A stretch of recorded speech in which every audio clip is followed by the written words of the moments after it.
There's always been an aspect of Halo 1 multiplayer that was really, really strong, which was Halo 1 had this incredibly diverse set of maps.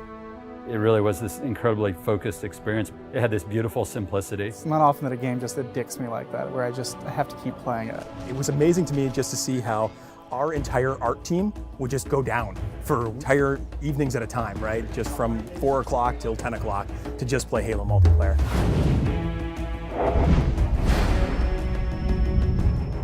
It wasn't that easy to just go through and say, oh, well, these are the maps that shipped with the original ones and this is what we're going to do, because we wanted to do something bigger around the 10th anniversary. We also had to think about the existing Reach player base, and we didn't want to fragment it. We were looking at it from the player's perspective in the current day with the current abilities and saying, how would I play this level and what do I think is missing? So we looked at maps from the Halo series entire, including Halo CE for PC and even Halo 2. And we thought, which of the maps are people's favorites that work well with the Reach engine and work well with modern kind of gameplay?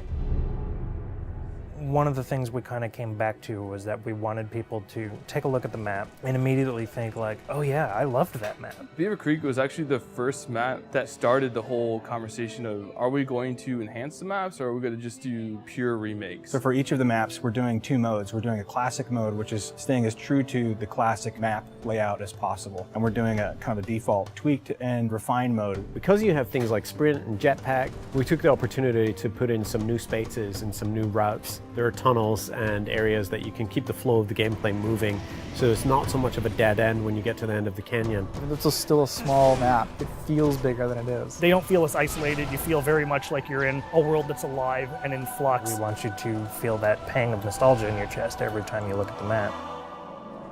We chose Timberland because it was kind of an unsung classic. Probably one of the best vehicle maps. I spent a lot of time in custom servers on Halo PC just playing Team Slayer on it. The map itself is actually 20% smaller than what it used to be. On the art side, we've added a lot more tree cover. There's a big canopy of trees which kind of envelop the play space more. I'd like to think of this as Central Park, New York City. Here's this beautiful landscape, but right on the edge of a city all around them. There's so many tight turns that there are lots of places for you to get hung up on and grenaded. Just fun stuff happens. What other FPS do you get to put colorful flowers and green grass on your map?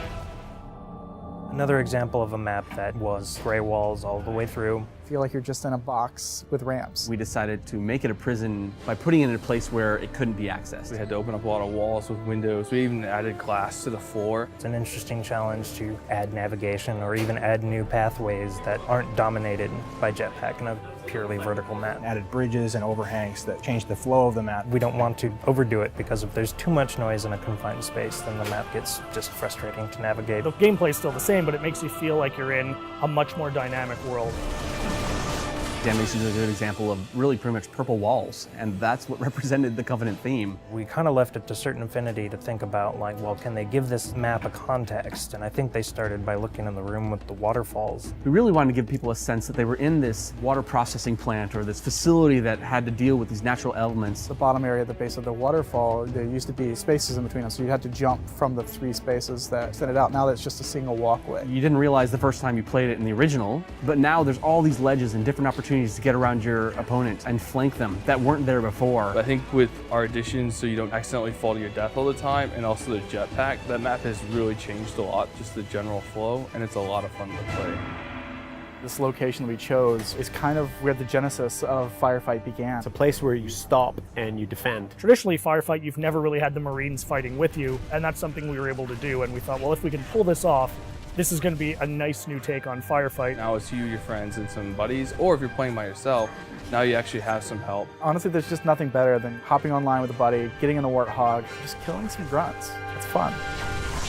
Normally with a title update, what happens is you download the title update and your world has changed forever. Since we couldn't really give them the existing Halo CE gameplay with an online component, this was the next best thing. A lot of the fun of Halo 1 is being able to use the Magnum again, and we wanted to allow you to use that in multiplayer. We're able to replicate the look and feel of the Halo 1 pistol with the standard pistol from Reach. 3 headshots, anywhere on the map, you're going to take an enemy down. We've made sure that we can implement these changes on a game type level, which means we can have a version of Slayer that is exactly as it's always been, and a version of Slayer with our title update changes. We're going to be releasing beta hoppers before the launch of Halo Anniversary, and we're going to utilize all the feedback we get from the millions of players that participate to help ultimately shape this title update.